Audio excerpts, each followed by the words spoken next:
welcome to another episode of Come and Have a Seat at the Table.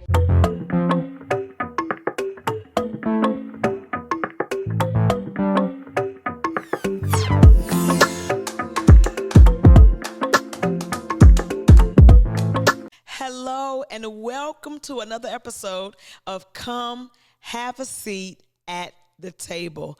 Hopefully you all have been enjoying the episodes thus far. It has been such an honor to have my husband with me in this endeavor, and it is our hope, it is our desire that this podcast will reach lives of men, women, children all over the world. Last week, the episode was from a male perspective on what men are looking for in a woman.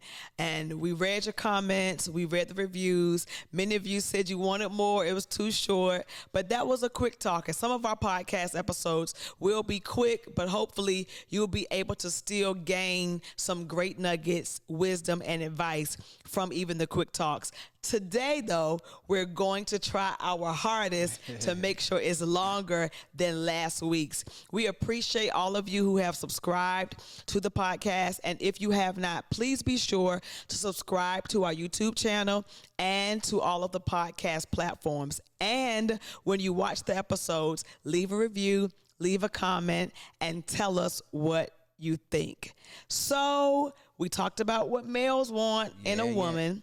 And so, of course, we need to do an episode on what we are looking for, what women are looking for in men. So my husband is going to interview me on today, and we're going to just flow, with whatever questions he asks, and hopefully I will represent the women well. Can you all welcome my amazing husband, Cheyenne Smith? Hey, welcome everyone. It's so good to be back again with my beautiful, amazing wife, our host, Siobhan Smith. But as she said, last week we talked about what men look for in a woman. So now we're going to dive right into it. Okay. And we want to know, what do women look for in a man? Now, you were divorced for 5 years, so you had some time to live a single life. Yeah. You were dating, going on dates to, look and see if someone was possible to maybe be a companion, a husband one day. So what were some things that you looked for when you did, go on a date, that first date? Well, first, let me say that the single life, I won't about that life. It's a whole different world out there in the single streets. Can I get the singles to say amen? You're talking right. It's a whole nother world out there in the single streets. And I found out that when I was single for those years, that many people were not looking for commitments. They really were just looking for people to have a good time with. They were looking for people to, enjoy maybe dinner, a movie.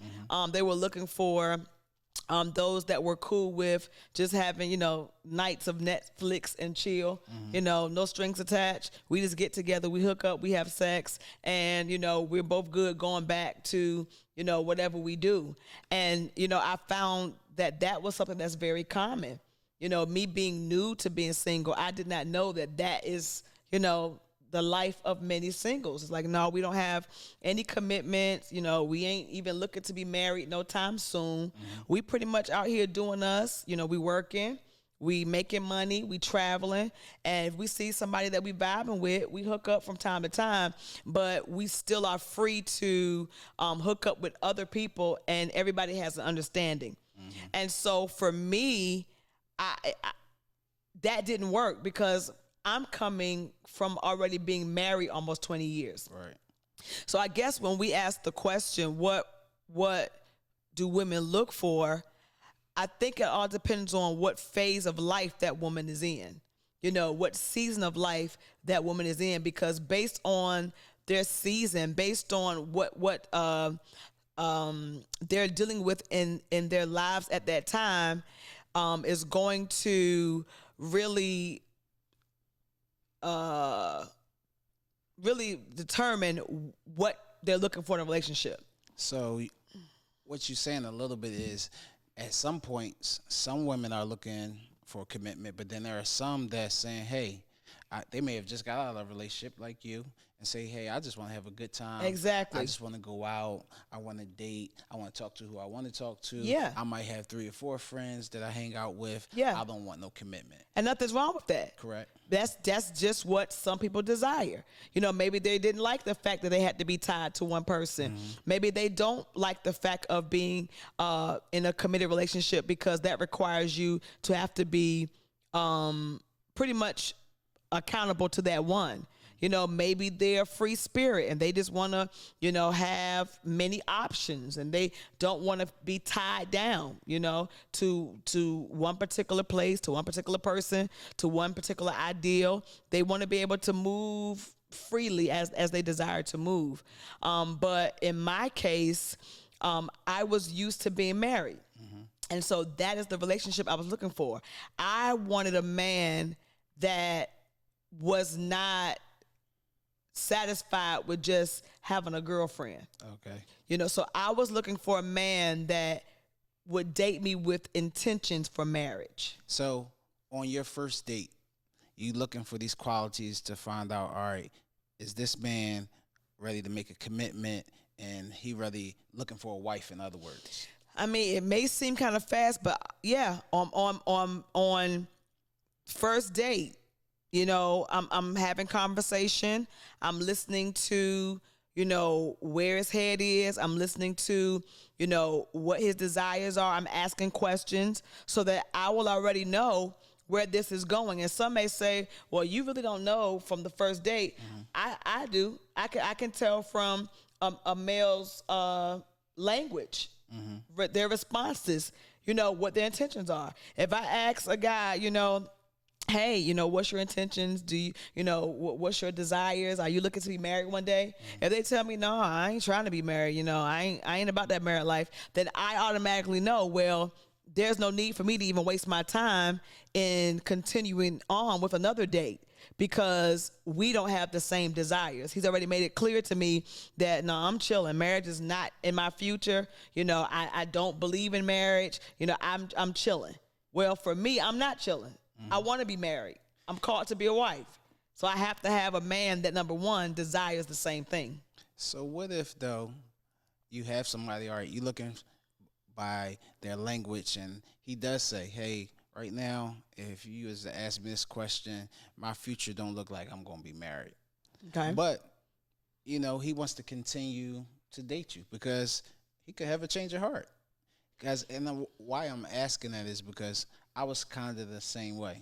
You know, after losing my former wife, you know, my mindset was like, I ain't think about getting married. There was no future. If I did, it was 5-10 years later. Mm-hmm. But God seen fit to bring you along in 6 months, and that changed. So would That's you a good say point. that do we stop or just say, hey, because he says it don't look like no future to get married right now, and don't go on the second date if the date went okay? Yeah, I think it goes by the vibe and what you feel, you know, from that person. So if there's a man that's adamant, nah, I ain't about no marriage, and this almost like they have a bad taste in their mouth, okay, then for me, I automatically know that this will not be a candidate because they're definitely like thumbs down to marriage. Mm-hmm. If it's a man that I'm enjoying the date with, I mean, we vibing, conversation is good, you know, he's respectful. I feel like we are, you know, we're attracted to each other. But he may be saying, I don't really know, you know, about marriage. I'm not sure about that. That I don't think I would cancel him out because he's not sure, you know, if he wants to be married or not, especially if the date is going well. So that was a very good question because you're right. The more you spend time with a person, you may have plans, but those plans change because now our hearts have become knitted, and now we got emotions attached, and now we're seeing that we want to spend some more time together. Right. He may say, man, I'm feeling her. Because at first, you know, you go on that first date, you just like, all right, I'm going. And then you could tell, like you said, you already know by the vibe. Yeah. Like, you know, when you're not vibing with somebody, you just like, all right, I'm ready to get this date over. You already know. Sometimes you know from when they come pick you up. You know, like, oh, Lord, you know, this ain't going to work. You know that cologne. It smell like what's that old cologne? Old Spice. Old Spice, baby. I'm turned off from the gate. I'm holding my breath at the dinner table like, Jesus, this cologne is making my stomach sick. Come on now, let's be honest. There has to be some type of attraction there, yeah. right? So that's leading to my question. So what are some things, because men and women, they kind of attracted to different things sometimes when it comes to looking for a man and looking for a woman. So for men, as we talked about, our first thing, we visual.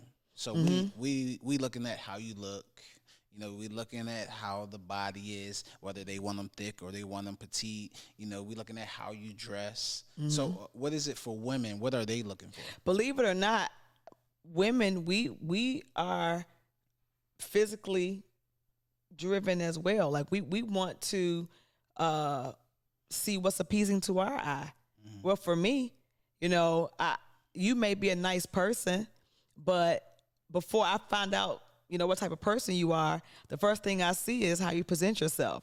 So I'm looking at your hygiene. I'm paying attention to, you know, are you well groomed? I'm paying attention to your teeth. I am a stickler on teeth. That's how you got me. That smile and those white teeth. I say, oh, he's a keeper. Because if you take care of your teeth, you take care of your body. Yeah. I'm very funny about teeth. So I check out the teeth. I'm checking out your ears, see if you got wax in your ear. Like, I'm doing a whole thorough check and scan, and they don't even know.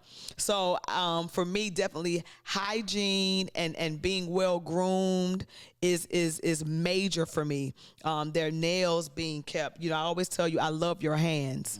You always keep your hands and your nails well manicured. That's major to me. And then after, you know, the hygiene and, you know, me looking at the features, seeing if I'm attracted to your features, then I want to see what shoes you have on. So you took it right out of my mouth, because women say all the time, the first thing I'm looking at is down at their feet. It's true. I'm checking those feet out, because if you don't invest in good shoes, that shows me you're cheap. So he got some busted shoes, is over. For me. And that may sound so shallow, and that may sound very surface, but that's what I like. I like a man that invests in himself and the quality clothes and quality shoes. It ain't got to be so much name brand, but you can tell when somebody has on quality clothes. They take time to make sure they spent some money into something good because they value themselves. Okay. I just feel like if you wear cheap shoes and you don't invest in yourself, then that just shows the type of person that you are.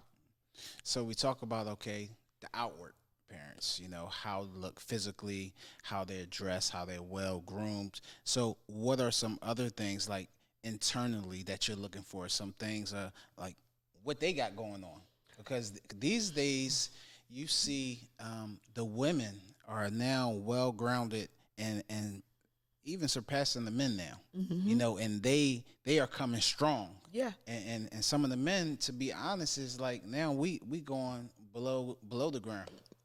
So what other things are you looking at after we get past the physical, after we get past, you know, the grooming and how they dress? What are some things that you were looking for? Because again, you were out there, you know, 5 years single. So I'm sure you know, dated. I'm sure you ran across some that might have fit the outward appearance, but then that inner, you know, the spirituality, you know, another piece. That was major for me.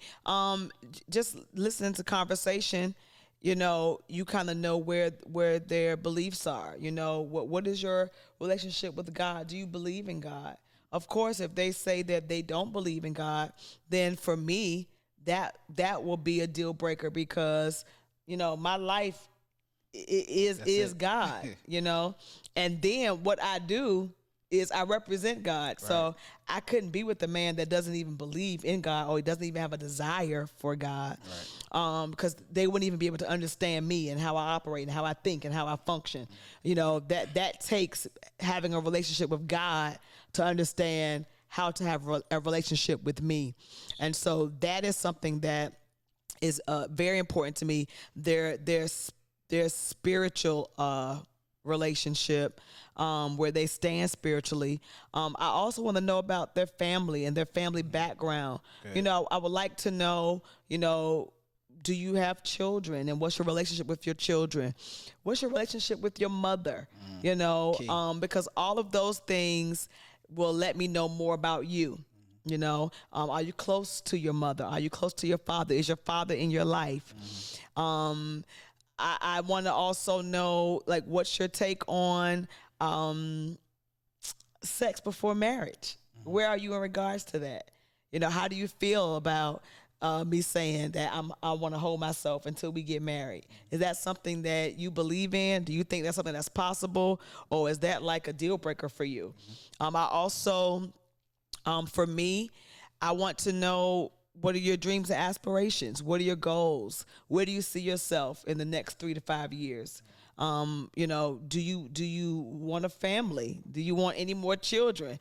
Right. At this age, I don't want to be with a man that wants a baby. Right. That was one of the first questions we both asked each other. Yes. Like, listen, we got grown kids, or almost grown teenagers at least, and we both was like, hey, you don't want no baby, right? We want to make sure. We was in agreement, because that would have been like, it's nice to meet you, but bye. Right. So yeah, I definitely would not want to be with a man that doesn't have children and they want to have a baby, because I was at my place where I have my kids and now my children are grown. Right. So that would be something that I'm looking for someone that has the same desires I have as it relates to children and family, how we raise our children. All of that matters. I mean, it's so much that women look for, but I think the most important things will be their spiritual stance, their family relationships, their goals, aspirations. What is the vision that they have for themselves, and what vision will they have for the family? Do they even have any vision? All right. Those are things that I believe a woman that has that is looking for a mate. I believe those are the qualities and the things that she's looking for. Now, a woman that's looking for just somebody to date, I don't think they will have those same requirements. Correct. So next, what are we talked about, the physical, the grooming. We talked about now the inner spirituality. What happens? You brought up about with family, how you raised your children, and what if the way they raise, because everybody come from different backgrounds and cultures, just like us, right? The way you were in the South, a little bit in Virginia, and I'm a city boy up north. Our cultures was totally different, right? How does that? Do you think that's for some women? Is that like a major deal breaker, or is that just something that you work out as y'all go along? I don't think it's a deal breaker if both parties are willing to try to understand each other. There may be some teachings or some beliefs that one side did not believe in, but they didn't understand it or believe in it because they didn't know about it, right? So they're open to saying, well, we didn't believe it that way, but now we see a better way, and vice versa. So I feel like if both parties are open and willing to respect each other's beliefs and teachings and can bring them together, it can work. I think the only way it doesn't work is when one side stands their ground. Well, this ain't how we was raised, but this is how we was raised, and it's more like they're bumping heads instead of trying to figure out how can we merge the two and unite this the way we did. Right. We had to merge the two different cultures together, and some things, we kept, some things we couldn't keep, but we agreed on that. And that was through much talking, family meetings every month. Let's go downstairs, let's talk, get all the kids gather around. Now, what you think about this? Now, how you feeling? Yeah. And, and it was a constant making sure we were all on the same page and letting everybody talk and share their heart and share their feelings. And I believe that it worked because we were all willing to work together. Okay. So when dating, is it a difference, for men and women, or from a woman perspective of how long should you date before you actually, get serious and, say, this is my husband? Very good question. I don't think we wants to talk about a timeline. Yeah. I don't. I think we blew it with the timeline. Well, Because we dated and got married in 5 months. Right, but we can't tell everybody you could do it in 5 months because right. that's not going to be everybody's And story. And that's why I'm asking that question, because sometimes some people see that and they see how it works. Yes. And they see like, man, they so happy. And they think it can happen for things them in good. 5 months. Right. But for some people, they got to take a little longer. Yeah, it might take 5 years for some. Correct. I knew I wouldn't have waited 5 years, but there's some relationships that may take years to be cultivated. It may take years for them to learn each other, and for them to come together as one, and for them to see a future together. I didn't have that time I wanted to invest in dating somebody for years. Again, I was married, so at this point, listen, I know what I want.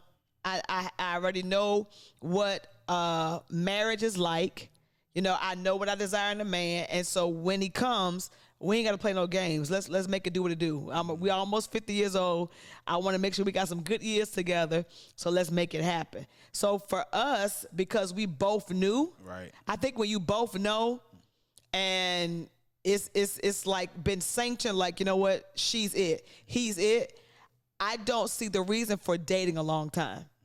I believe that you date a while when you're still trying to figure it out. Okay. But when you know she's it, what you waiting for? Right. When you know he's it, what are you waiting for? Unless you're just waiting to get finances together, you're waiting to work out living arrangements. That's understandable. But just waiting to decide on if I'm a marry her or not, when you know she's the one, I think that is almost like you're just moving in fear.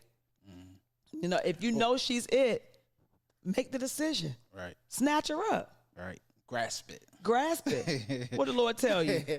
Grasp it or let it pass you by. So here's one that will ruffle some feathers now. And this was a question that you asked me. And almost at first when you asked the question, it did raise a little offense, like, why are you asking me that?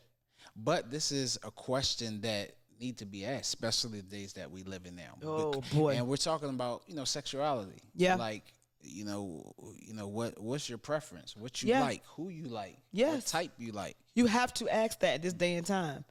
And you can't be afraid to ask that question. So, yeah, on our first few dates, I was very, very bold, and I didn't beat around the corner. I said, so let me ask you something. Are you gay? Have you ever been with a man? Have you ever desired to be with one? Because you might not be with one, but have you ever have a desire to be with one? I want to know that. I want to know what your thoughts are. Right. Do you desire to be with more women at, more than one woman at a time? Do you have those fantasies? Like, I need to know what your appetite is. Right. And I understood the industry that you were in. You're a stylist, and in that industry, So you could tell it when you was going through the page, and you seen like. So when I was checking him out and doing my research, because of what he does and his style, he's a little flamboyant At with times. some. At times, he puts on bright colors, like he ain't ashamed to wear pink and yellow and orange, and you can stereotype a man when they wear those colors. And then I would see a lot of people I knew that were gay liking his pictures. So I just wanted to ask him, hey, I got a question for you. Are you gay? Did you stop being gay? Because I wanted to know. And, and he's like, what made you ask me that? And I said, well, I know the industry you're in. I see the people that's liking your pictures, and I need to know if that's something that's in your background, if that's something that, I start dating you. Is that going to come up? I don't want to be out here looking crazy. Right. Tell me so I'll know what I'm getting myself into. Right. And so I just believe that in this day and time and in these dating streets, if you're looking to take the relationship to the next level, if you're looking to take the relationship to the place of marriage, you're going to have to ask the hard questions. Right. And I was willing to ask the hard questions, and I'm glad that you were willing to answer those questions. Because if you had a problem with answering those, then that probably would have raised a flag to me. Correct. So this is another big one. We deal with this in relationships and marriages. This is probably one of the biggest reasons people divorce. But what about finance? You know, people automatically, when you talk about finance and relationship, especially if it's new, and you bring up, you know, that question, it's looking like, oh, you a gold digger, or you looking at me to take care of you. But is that important to women? Well, you made a very good point earlier in this episode of how women now, a lot of women, they out here making it happen. They grinding, you know, women are really bossing up, Right. and they have their own. So, you know, not many women are looking for men to take care of them. You know, a lot of women now really have their own stuff going on, and they are more of an asset to the man than a liability. So if I have my stuff going on and I'm bringing something to the table, then yes, your finances and where you are financially, that does matter to me, because, you know, I'm taking pride and putting in work and, you know, sacrificing to have a good life. I will want to be partnered with somebody that has the same desires, the same drive, the same work ethic, you know, where again, we're not liabilities to one another, but we are fulfilling purpose together because we both are bringing something to the table. Right. And the reason why I ask that, because women are looking for security. Like you said, women are bossing up. Women, you know, are CEOs. Women are presidents and VPs.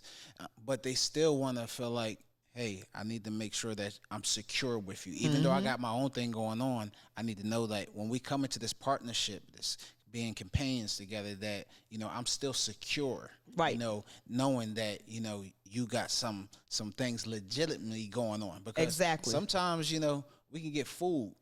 That's another key thing, and that's on both sides. Yeah, and you know, I'm gonna tell you what, social media will fool you, right. because you post whatever you want people to see of you. Correct. So if I want you to think that I'm out here bossing it up, I can take a picture in front of an Aston Martin and act like it's mine. Yeah. And it's really a car that was parked on the sidewalk, Right. that I just stood in front of and posed and act like I'm putting the keys in the door like it's mine, when really I drive a Kia, Sophia, whatever you call them, you know?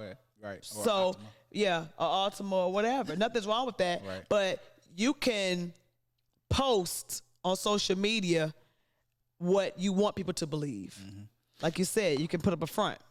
So should we go into it, or woman or male go into it when somebody says, hey, you know, I got this going on, kind of saying, is this something really true, or do we just go blinded and take their word for it?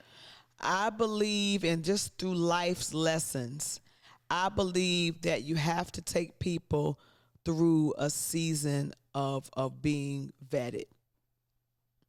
Allow people to prove themselves. Don't just take folks, you know, just based off of, you know, face value, because people can be so deceptive, Right. and some things aren't revealed right away, Take time. but everything is revealed in time. Right.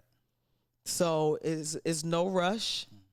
You know, allow people to show you themselves in all 4 seasons. Right. Well, I think that this episode, just talking about what women look for, I mean, you gave us some great points, some great things to look into. If you haven't asked these questions, ladies, hey, here are some questions that you need to ask, and some things you need to look for. Yes. So I want to thank you again for allowing me just to be a part of this. We coming in to this have a seat together. at the table with our host, Siobhan Smith. This was such an amazing time. We hope you enjoyed it. And I hope you guys enjoyed us, because we're finding out that you guys like to see us together. So a lot of our episodes are going to be us together. And I love that, because this is my guy and I love doing life with him. Girl. So I hope that you guys enjoyed this episode. Ladies, let me know what you think. And men, hopefully you guys will watch it too. Tell us what you thought about the episode. Don't forget to share, like, subscribe, and we'll see you guys, I believe, the last week in December, because next week is Christmas week, and you guys are probably going to be preparing for your families and having guests. We're going to have family coming in town, so we'll be preparing. So we'll be back the last Thursday in December, and then we're gearing up for season 2 of Come and Have a Seat at the Table. Thanks again for listening. Thanks for tuning in. We love y'all. We'll see you next time.